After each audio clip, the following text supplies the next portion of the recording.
Hijrah adalah sunnatullah dalam kehidupan para nabi dan rasul, sebagaimana pernah dilakukan oleh Nabi Ibrahim alaihissalam, Nabi Yusuf alaihissalam, Nabi Musa alaihissalam, dan Nabi kita tercinta Nabi Muhammad sallallahu alaihi wasallam.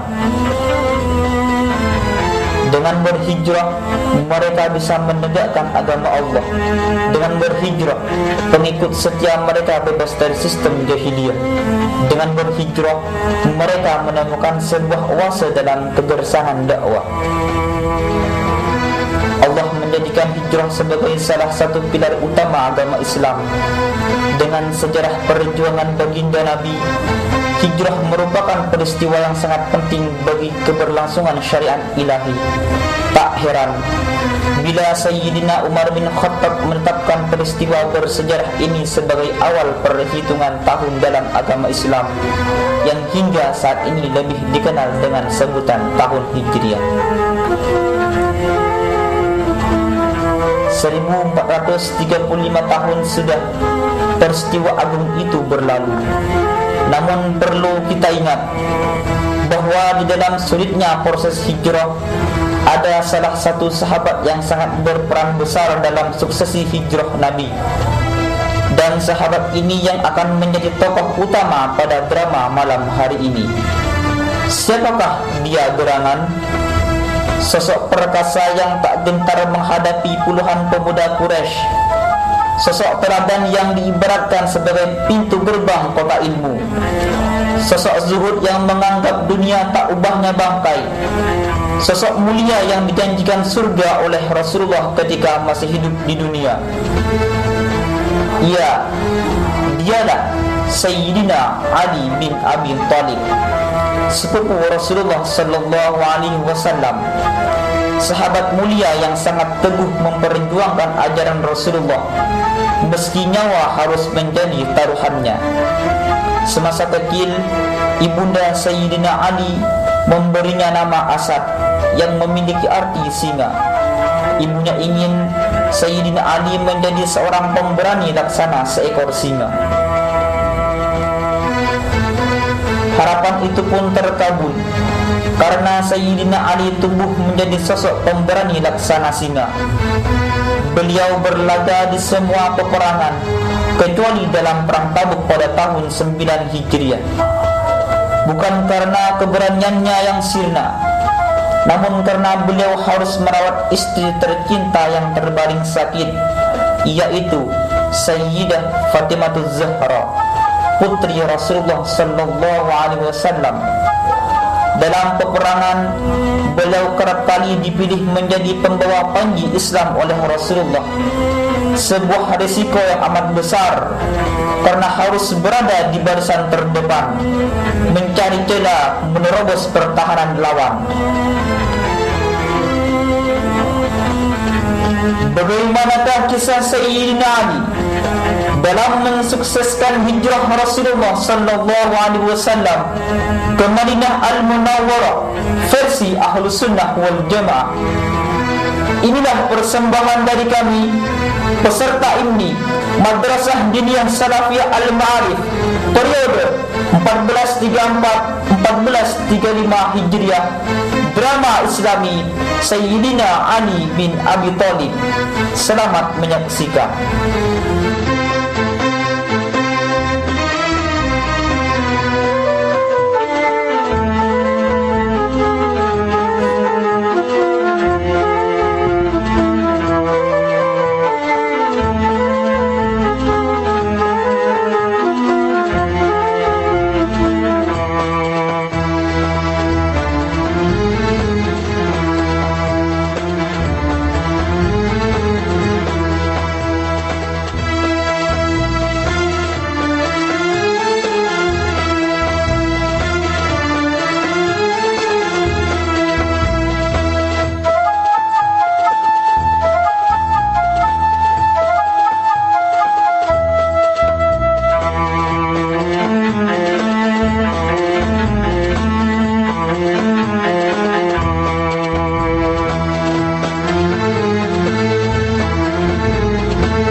Bakar As-Siddiq diperankan oleh Abdul Wahab.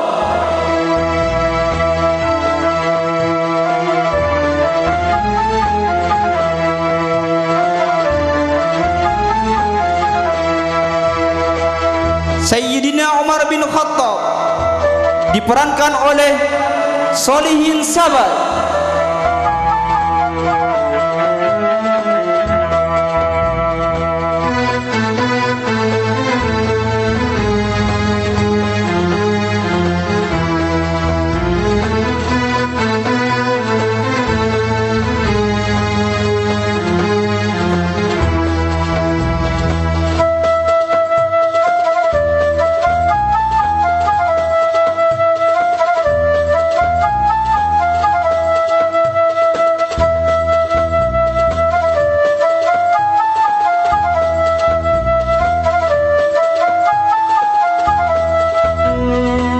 Sayyidina Utsman bin Affan diperankan oleh Muhammad Mahfud.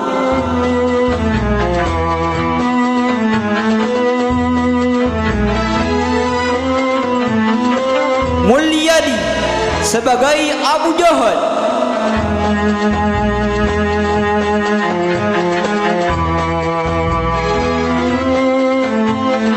Ahmad Junaidi sebagai Abu Lahab.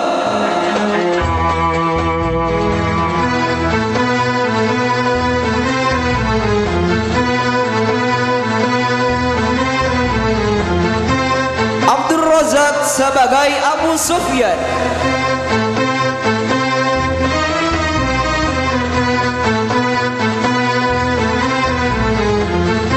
Abdullah Muiz sebagai Ibnu Muljam.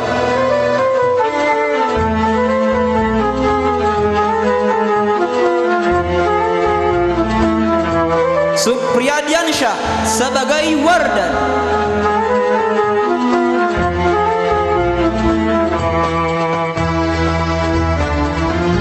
Pemain pembantu 5 orang Islam, masing-masing diperankan oleh Syamsul Arifin,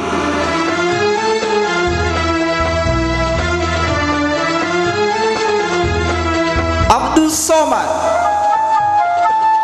Agus Soleh, Muhammad Ridho, dan Firdaus.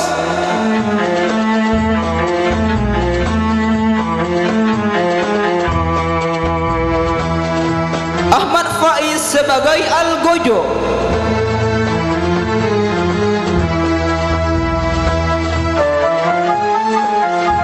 Empat pemuda kafir masing-masing diperankan oleh Syahwat, Muhammad Fathur Rahman, Agus Mukafi Makti, dan Ujang Khalili.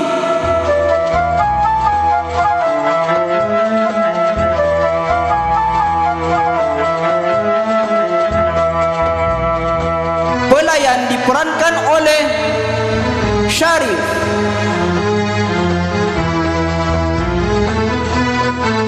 Rahman, dan Arifin.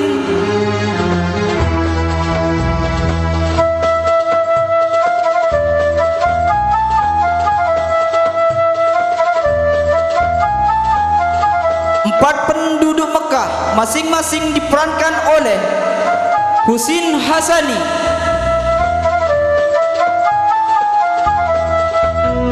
Abdul Latif,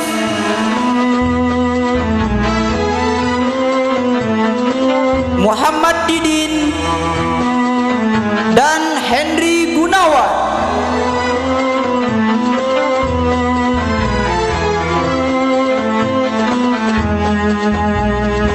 Adapun tokoh sentral pada drama malam hari ini yang berperan sebagai Sayyidina Ali bin Abi Thalib karramallahu wajhah, dialah Maski Al-Murad.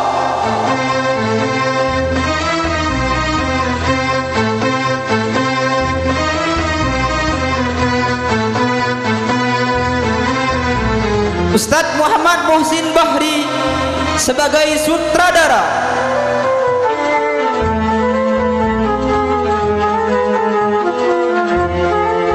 Masul Kiram dan Mansur Rahman sebagai koordinator, Abdul Soleh, Selamat Raharzi dan Hisham Malik sebagai lighting, Arifin Maulana dan Umam sebagai perlengkapan,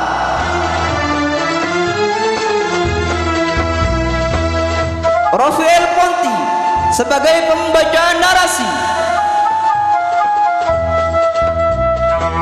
Bung Anas sebagai operator drama. Hadirin yang berbahagia, inilah persembahan dari kami, kawan-kawan peserta IMNI Madrasah Diniyah Salafiyah Al-Ma'arif periode 1434-1435, Pondok Pesantren Syekhana Muhammad Khalil. Selamat menyaksikan.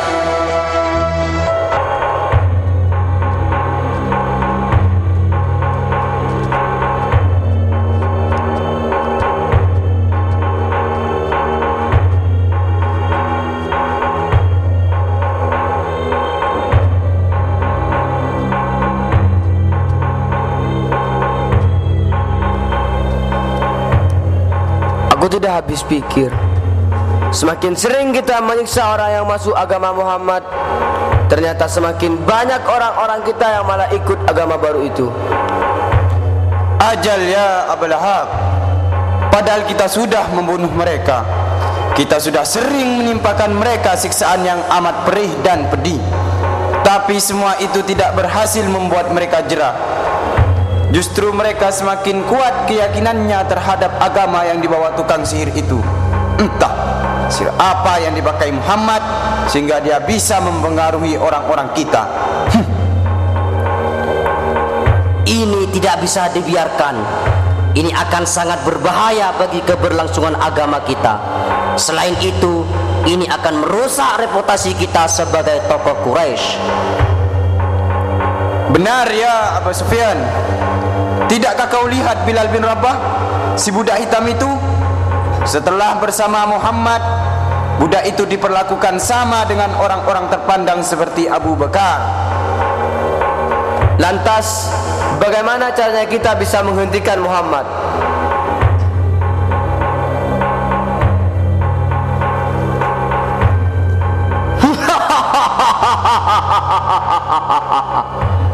Caranya gampang ya Abu Lahab, ya Abu Jahal. Kita bunuh saja Muhammad keparat itu. Dengan kematian Muhammad, pasti ajaran sesatnya akan bubar dengan sendirinya. Sebelumnya, kita tidak berani membunuh Muhammad karena masih sungkan kepada pamannya Abu Talib. Tapi sekarang Abu Talib telah meninggal, kita akan mudah dan leluasa untuk membunuh Muhammad.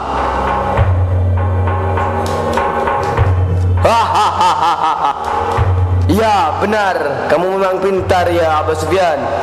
Ayo kita segera berangkat. Aku sudah tidak sabar untuk memenggal kepala Muhammad. Sabar ya Abu Lahab. Kita tidak perlu mengotori tangan-tangan bersih kita dengan darah kotor Muhammad. Kita suruh saja para algojo kita untuk menghabisi nyawa Muhammad. Jangan, hal itu terlalu beresiko. Para pengikut Muhammad pasti tidak akan diam bila Muhammad dibunuh. Lebih baik kita ambil para pemuda dari masing-masing suku di kalangan Quraisy supaya kekompakan kita tetap terjaga. Lagi pula, keluarga dan pengikut Muhammad tidak akan balas dendam kepada kita, karena yang membunuh adalah utusan dari semua suku yang ada. Bagaimana? Ya, setuju. Kamu memang pintar ya Abu Sufyan. Ayo segera kita kumpulkan kepala suku. Kita minta mereka agar mengutus pemuda terbaik di sukunya untuk menjalankan misi ini. Ayo.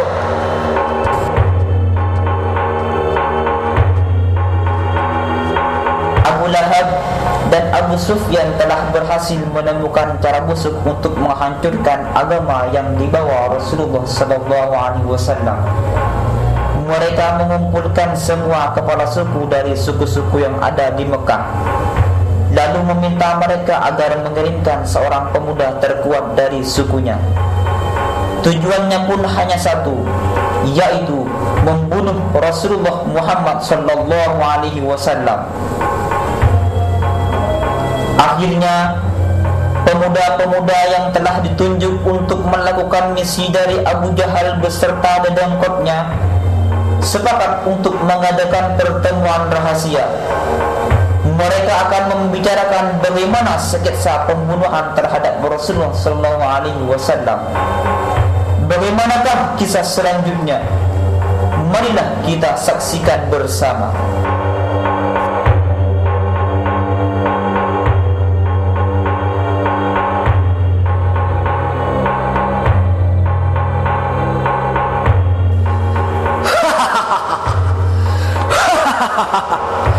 Suatu kebanggaan bagi kita mendapatkan tugas mulia ini.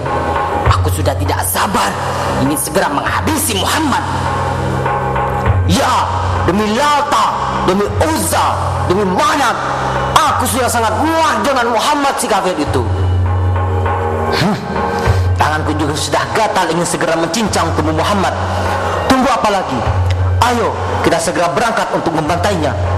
Tenang, tenang, kita jangan buru-buru untuk membunuhnya. Muhammad tentu tidak sendirian. Di sampingnya pasti ada para pengikutnya yang setia menemani. Di sana ada Umar yang keberaniannya ditakuti oleh semua orang. Di sana pasti ada Hamzah yang keahlian pedangnya tak tertandingi. Belum lagi sahabat Muhammad yang lain.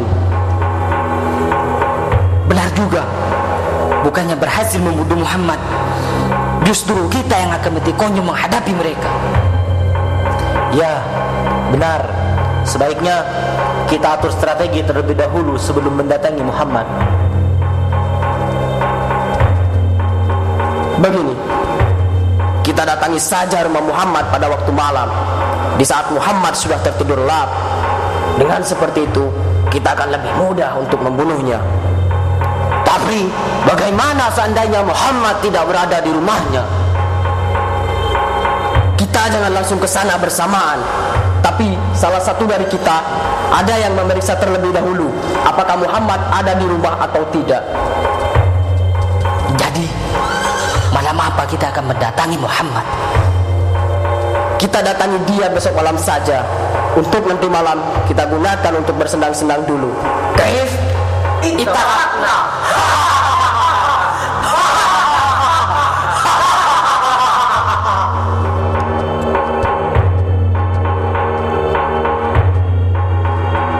Tinggal menunggu waktu untuk menghunuskan pedang. Orang kafir Mekah pun sudah tak sabar menunggu kepala Rasulullah yang akan dipenggal. Akankah rencana syaitani itu akan berjalan dengan mulus? Kita tunggu saja kisah selanjutnya.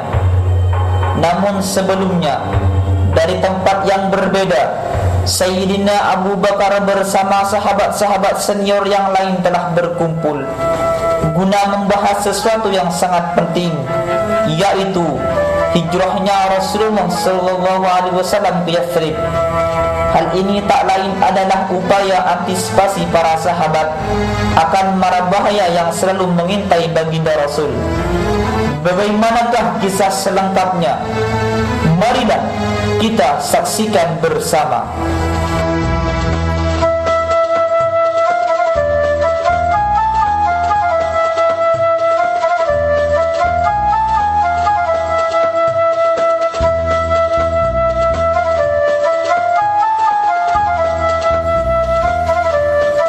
Assalamualaikum ya Abu Bakar. Waalaikumsalam warahmatullahi wabarakatuh.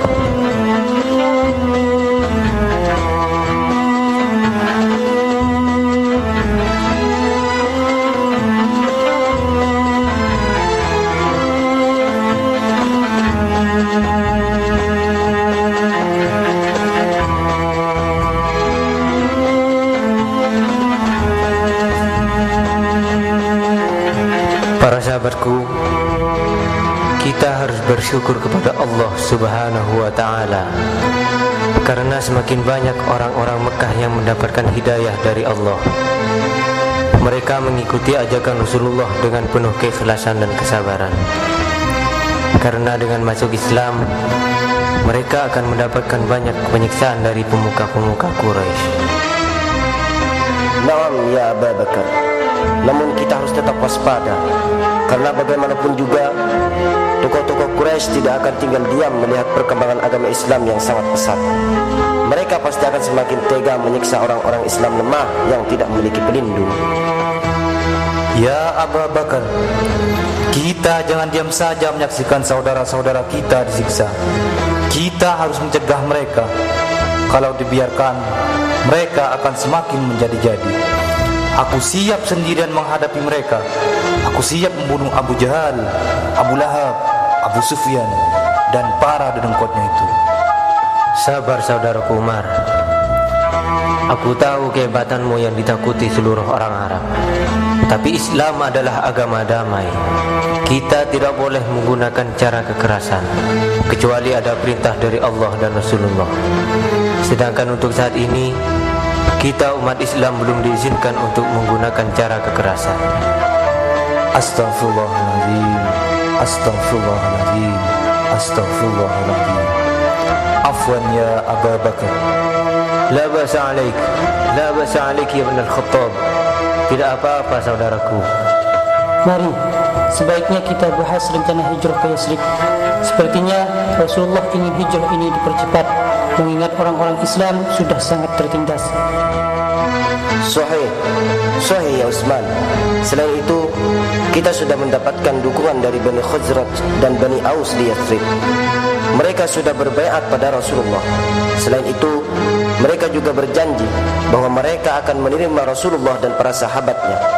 Tidak hanya itu, mereka juga siap berjuang bersama Rasulullah meskipun nyawa sebagai taruhannya. Alhamdulillah. Jadi, kapan Rasulullah akan berhijrah, ya Abu Bakar?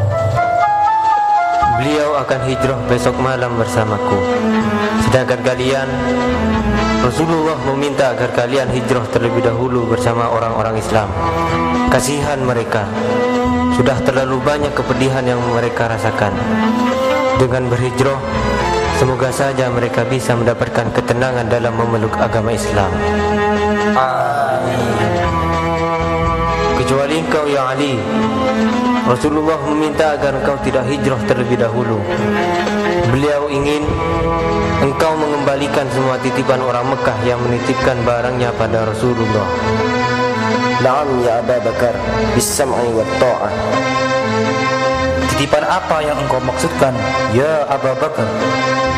Tidakkah engkau tahu ya Umar, bahwa Rasulullah adalah Al-Amin, orang yang paling dapat dipercaya, sehingga banyak orang-orang Quraisy yang menitipkan barangnya kepada beliau. Jadi beliau ingin sepupunya, yakni Ali, mengembalikan semua titipan itu pada pemiliknya. Kalau begitu, kami permisi pulang terlebih dahulu ya Abu Bakar.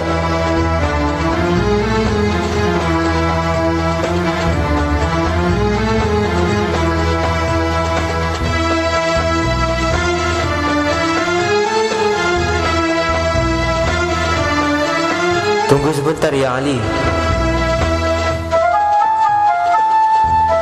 Rasulullah juga minta agar besok malam engkau tidur bersama beliau di dalamnya. Rasulullah juga berpesan agar engkau menggantikan beliau ketika beliau sudah berhijrah. Nanti engkau tidur di tempat tidur Rasulullah dengan menggunakan jubah hijau yang biasa beliau pakai. Labbaik, labbaik ya Abu Bakar. Semoga Allah melindungimu ya Ibn Abi Thalib. Amin.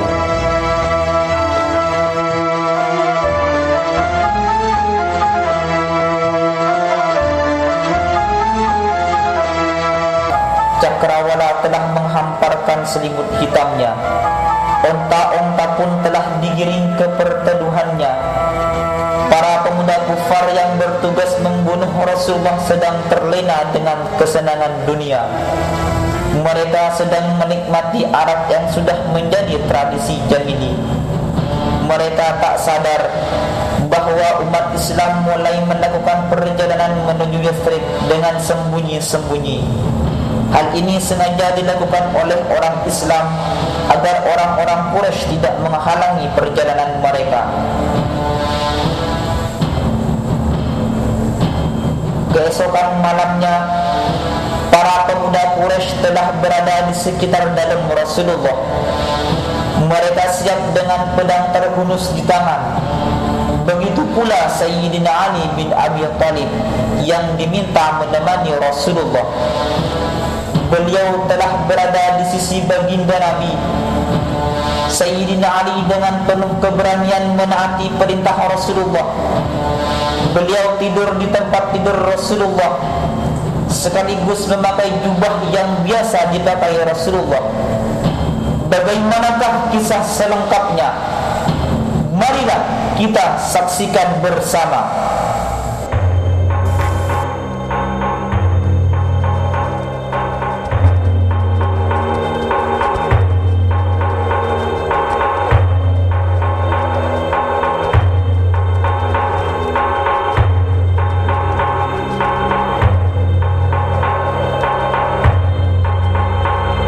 Sepertinya Muhammad sedang terlelap dalam tidurnya.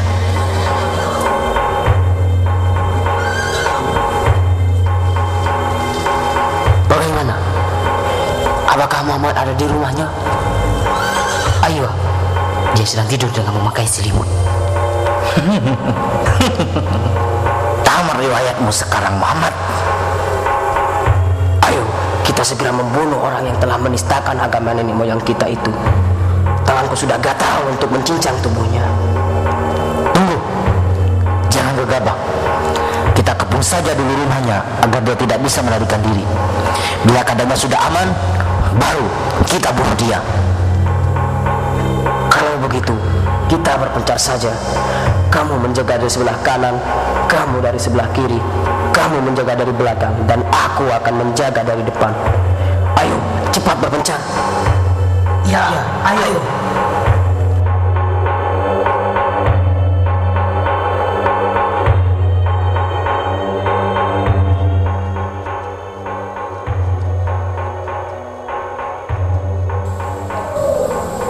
Rasulullah sadar bahwa dalam beliau telah dikepung pemuda-pemuda Quraisy yang ingin membunuhnya. Dengan petunjuk dari Allah, beliau keluar seraya menaburkan debu di kepala pemuda-pemuda Quraisy. Di samping itu, beliau juga membaca surat Yasin ayat ke-9. وَجَعَلْنَا مِنْ بَيْنِ أَيْدِيهِمْ سَدًّا وَمِنْ خَلْفِهِمْ سَدًّا فَأَغْشَيْنَاهُمْ فَهُمْ لَا يُبْصِرُونَ. Dan kami jadikan di depan mereka dinding, dan belakang mereka dinding, dan kami tutup mata mereka sehingga mereka tidak bisa melihat. Dengan seizin Allah, pemuda-pemuda Quraisy tidak bisa melihat kepergian Rasulullah dari dalamnya. Bahkan mereka tertidur hingga menjelang pagi. Bagaimanakah kisah selanjutnya? Marilah kita saksikan bersama.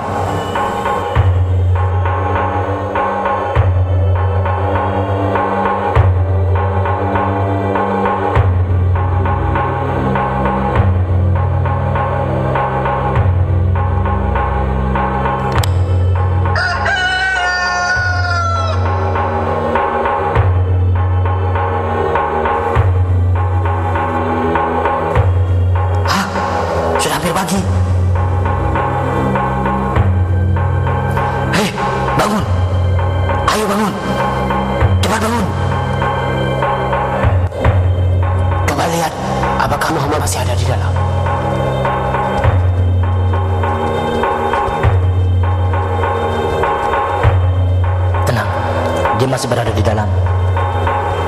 Ayo cepat, kita harus segera membunuhnya sebelum banyak orang yang melihat.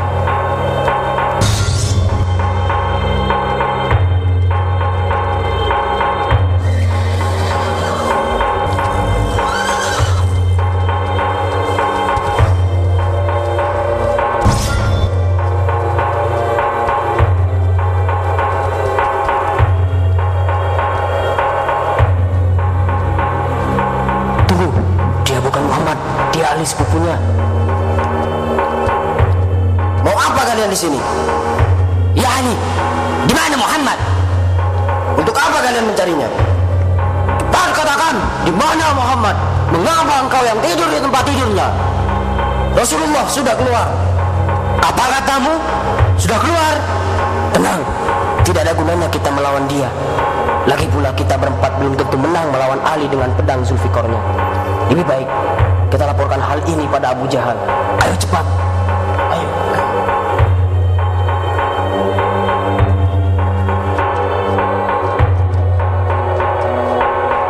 Ali bin Abi Thalib selamat dari bahaya yang mengancamnya. Sedangkan Rasulullah telah berhijrah bersama Sayyidina Abu Bakar As-Siddiq.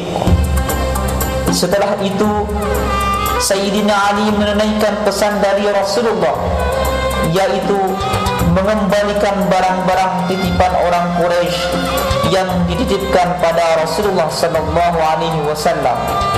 Bagaimanakah kisah selengkapnya? Marilah kita saksikan bersama.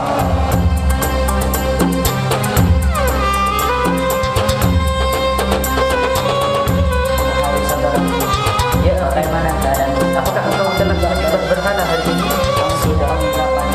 Kamu juga membawa sesajen bagi Lata, Uzza dan Manat? Sudah. Kalau begitu kita harus segera Ya ahla Makkah, ya ahla Makkah, halummu ilayya, halummu ilayya, halummu ilayya. Ya ahla Makkah, sesungguhnya orang yang paling dipercaya di antara kalian telah pergi dari kota Mekah.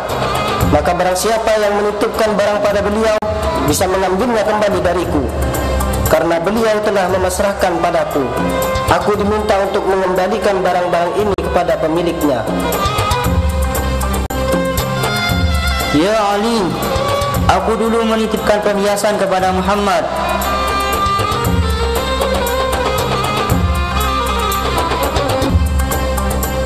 Ini barangmu. Aku pernah menitipkan uang 500 dinar kepada Muhammad ibn Abi Thalib.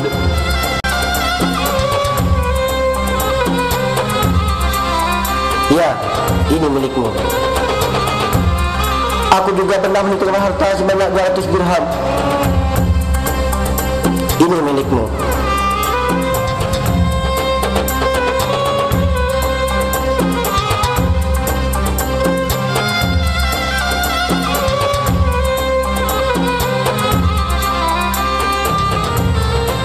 Setelah beberapa hari bertahan di Mekah, akhirnya semua barang titipan orang Quraisy bisa dikembalikan pada pemiliknya.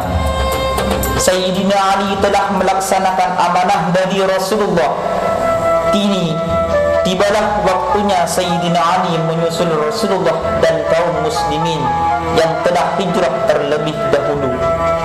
Walaupun sendirian, beliau tambahkan hati menempuh beratus-ratus kilometer hanya dengan berjalan kaki, hingga akhirnya beliau berjumpa kembali dengan Rasulullah sallallahu alaihi wasallam.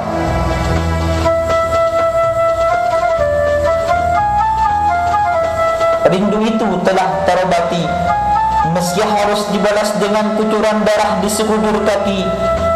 Perjuangan keras Sayyidina Ali akhirnya terbalas. Beliau menjadi salah satu dari 10 sahabat yang dijanjikan surga ketika masih hidup di dunia. Al-Ashraf Al-Nabasyarina bil Jannah. Mereka adalah Abu Bakar As-Siddiq, Sayyidina Umar bin Khattab, Sayyidina Utsman bin Affan, Sayyidina Zubair bin Awam, Sayyidina Sa'ad bin Abi Waqqas, Sayyidina Abu Ubaidah Al-Harrawi, Sayyidina Talhah bin Ubaidillah, Sayyidina Abdurrahman bin Auf, Sayyidina Sa'id bin Zaid Al-Quraisy, dan Sayyidina Ali bin Abi Thalib karramallahu wajhah.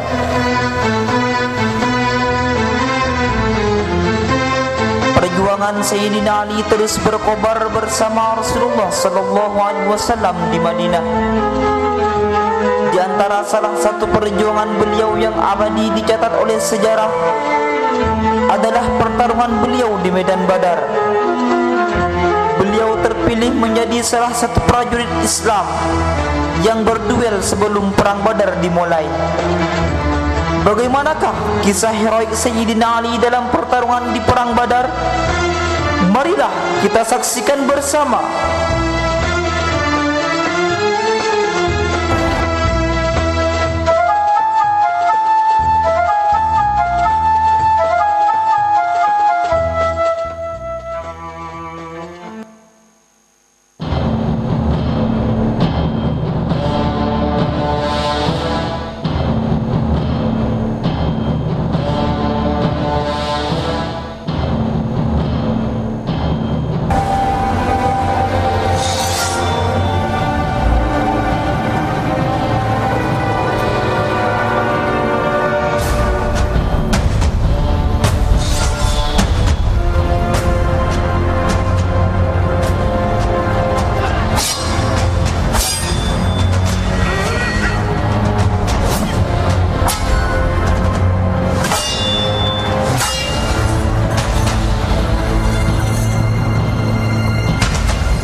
Begitulah kehebatan Sayyidina Ali bin Abi Thalib dengan pedang Zulfikarnya. Beliau sangat teguh berjuang bersama Rasulullah sallallahu alaihi wasallam. Namun sayang, sejak Sayyidina Ali dilantik menjadi khalifah, nama agung beliau terus diusik oleh sebagian sekte semperan Islam yang terlalu mengkultuskan Sayyidina Ali, suami Sayyidatina Fatimah Zahra ini. Sekte tersebut saat ini lebih dikenal dengan aliran Syiah. Sebagian dari akidah pokok aliran Syiah adalah imamah. Imamah tidak hanya kepemimpinan duniawi saja, akan tetapi juga mencakup urusan ukhrawi. Menurut mereka, imamah tidak bisa dilahirkan dengan cara musyawarah seperti halnya khalifah dalam Islam. Sebab bagi Syiah, imamah merupakan penerus kenabian yang berlandaskan nas ilahi, sehingga dalam keyakinan mereka, dalil-dalil ilahi itulah yang menjadi landasan keterangkatan pemimpin bagi umat Islam.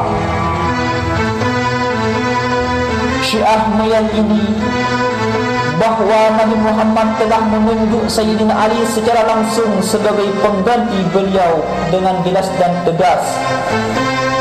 Oleh karena itu, mereka tidak mengakui kepemimpinan Sayyidina Abu Bakar, Sayyidina Umar, Sayyidina Utsman bin Affan. Mereka menuding bahwa ketiga khalifah tersebut telah merampas hak khalifah Sayyidina Ali.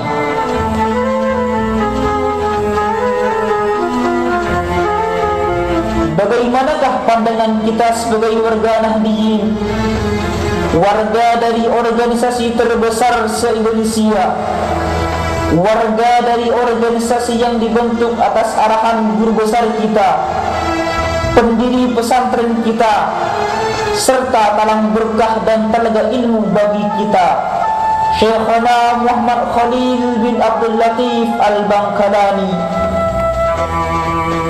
Akankah kita mengikuti pendapat melenceng dari aliran yang diprakarsai oleh Abdullah bin Sabah?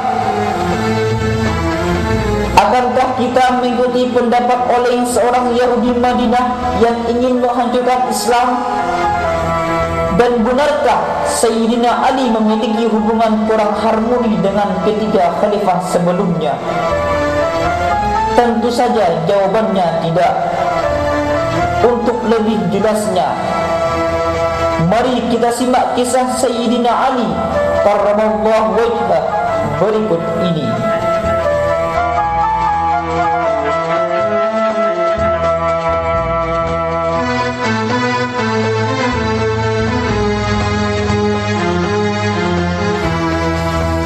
Alhamdulillahilladzi arsala rasulahul mustafa واختار لحماية شريعته من بعد الراشدين الخلفاء فساروا في ظلال هديه وتمسكوا بسننه الأوفى إلى أن ترصفت أمور أهل الله رصفا والصلاة والسلام على سيدنا محمد سيد الشرفا وعلى آله وصحبه ذوي الكرم والوفاء ثم التابعين وكل من بهديهم اكتفى. Amma ba'd. Ya ma'syarul muslimin, akhir-akhir ini aku mulai resah dengan keadaan umat Islam. Sebagian dari mereka ada yang sudah berlebihan dalam menyanjungku. Aku khawatir bila hal ini terus berlanjut, mereka akan melenceng dari rambu-rambu yang telah ditetapkan oleh Allah dan Rasulnya.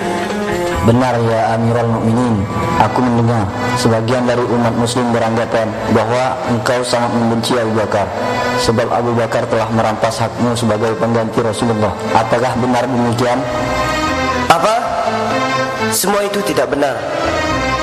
Bagaimana mungkin aku membenci paling baiknya manusia setelah Rasulullah sallallahu alaihi wasallam? Ketahuilah bahwa Abu Bakar adalah paling baiknya manusia setelah nabinya, yaitu Rasulullah sallallahu alaihi wasallam.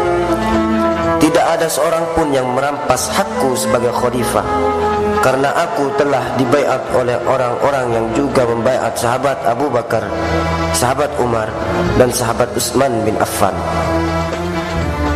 Ingatlah bahwa yang berhak membaiat dan memilih adalah sahabat Muhajirin dan sahabat Ansor. Apabila mereka ridha pada seseorang untuk dijadikan khalifah, maka Allah juga akan ridha kepadanya. Di saat sahabat Muhajirin dan sahabat Ansor membaiat Abu Bakar, aku pun juga membaiatnya. Bahkan tidak hanya, aku juga ikut membantu beliau dalam mengurus umat. Beliau sering berkonsultasi padaku dalam memecahkan permasalahan umat Islam. Aku pun turut andil membantu beliau dalam memerangi orang-orang murtad. Jadi, bila ada yang mengatakan bahwa aku membenci sahabat Abu Bakar, maka semua itu hanyalah fitnah belaka. Bagaimana dengan Khalifah Umar bin Khattab? Apa yang kamu membencinya? Sahabat Umar? Tidak perlu ditanya. Beliau adalah paling baiknya manusia setelah Rasulullah dan Abu Bakar As-Siddiq. Beliau adalah khalifah yang sangat adil, sampai-sampai beliau mencambuk putranya sendiri sampai meninggal demi menegakkan keadilan. Ketika umat Islam membaiatnya, aku pun bersegera untuk membaiat beliau. Ketika beliau berangkat perang, aku pun setia di belakang beliau. Beliau sangat memuliakanku, aku pun sangat memuliakan beliau. Aku sangat dekat dengan beliau sebab beliau memperistri Ummi Kulsum, putriku sendiri. Beliau sangat cinta pada Rasulullah dan keluarganya. Ketika membagi-bagikan subsidi kepada umat Islam, Khalifah Umar mendahulukan kami, yaitu semua Bani Hashim. Sedangkan keluarganya sendiri beliau akhirkan. Lantas, bagaimana hubungan engkau dengan Amirul Mukminin Utsman bin Affan? Selama beliau menjadi khalifah, aku selalu dekat dengan beliau. Beliau sering berkonsultasi denganku. Beliau juga sering memberi nasihat baik kepadaku. Makanya ketika orang-orang mendesakku untuk menanyakan sesuatu pada beliau di hari-hari yang penuh dengan fitnah, aku merasa berat. Sebab apa-apa yang aku ketahui juga diketahui beliau. Apa yang aku dengarkan juga didengarkan beliau. Apa-apa yang aku lihat juga dilihat beliau. Kami hidup bersama sejak awal perjuangan bersama Rasulullah. Aku tidak bisa berburuk sangka pada beliau, sebab aku tidak melihat sesuatu dari beliau kecuali kebaikan. Assalamualaikum. Waalaikumsalam warahmatullahi wabarakatuh. Ya Amirul Mukminin, di luar ada orang yang berlebihan memuji-muji engkau. Bahkan dia menunggulkan engkau dari sahabat Abu Bakar dan sahabat Umar bin Khattab. Apa yang harus saya lakukan, ya Amirul Mukminin? Apa? Bawa dia masuk ke dalam.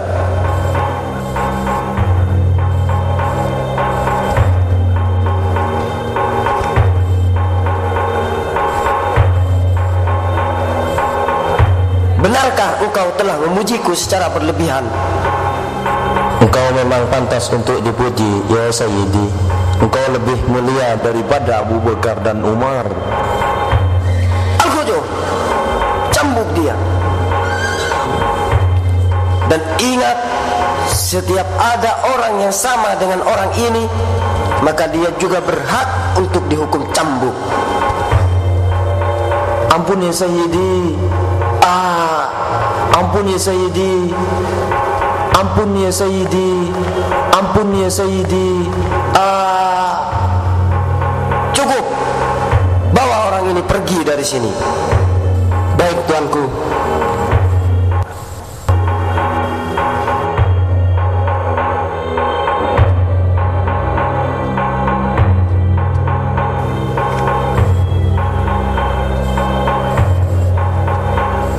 Ya Amirul Mukminin, mengapa engkau mencambuk orang tadi?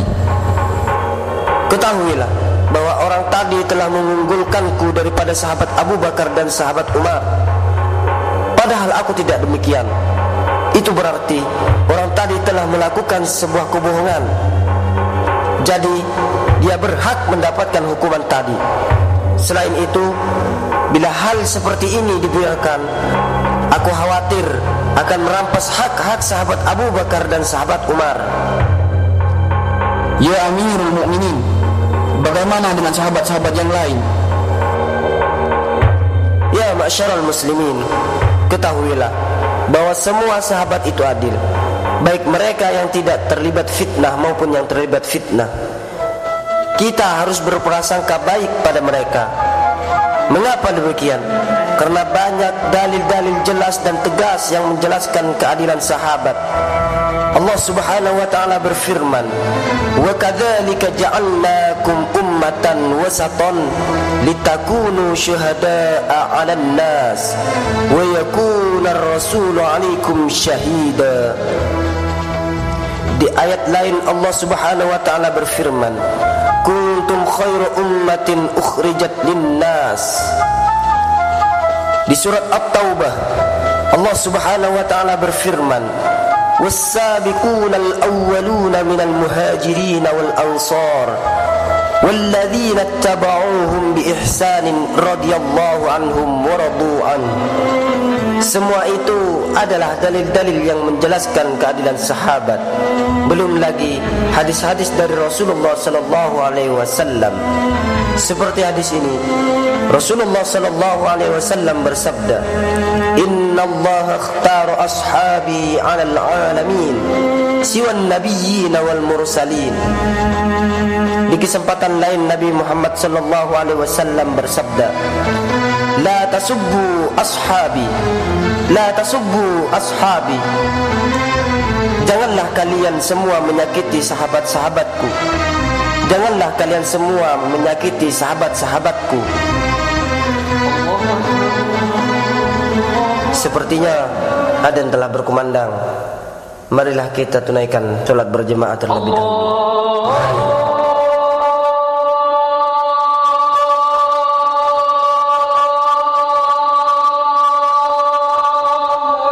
Begitulah orang-orang Islam yang terpengaruh oleh propaganda yang digencarkan oleh Abdullah bin Sabah. Mereka semakin mengkultuskan Sayyidina Ali bin Abi Thalib sehingga melahirkan sekte baru yang sangat berbahaya bagi agama Islam. Selain itu, ada pula pihak yang kontra dengan Sayyidina Ali dan para sahabat. Terlebih setelah diadakan proses damai antara pihak Sayyidina Ali dan Sayyidah Aisyah, mereka keluar dari barisan umat Islam yang hingga saat ini lebih dikenal dengan sebutan Khawarij. Sekte ini tidak menerima keputusan para sahabat, begitu pula terhadap Sayyidina Ali bin Abi Thalib. Puncaknya, 3 orang tokoh Khawarij berkumpul untuk membunuh 3 tokoh Islam. 3 tokoh Khawarij itu adalah Abdurrahman bin Muljam, Barak bin Abdullah At-Tamimi, dan Amr bin Bakar At-Tamimi. Sedangkan 3 tokoh Islam yang akan dibunuh adalah Sayyidina Muawiyah, Sayyidina Amr bin Ash, dan Sayyidina Ali bin Abi Thalib. Bagaimanakah akhir kisah Sayyidina Ali bin Abi Thalib? Akankah rencana busuk ketiga orang Khawarij ini berhasil? Marilah kita saksikan bersama.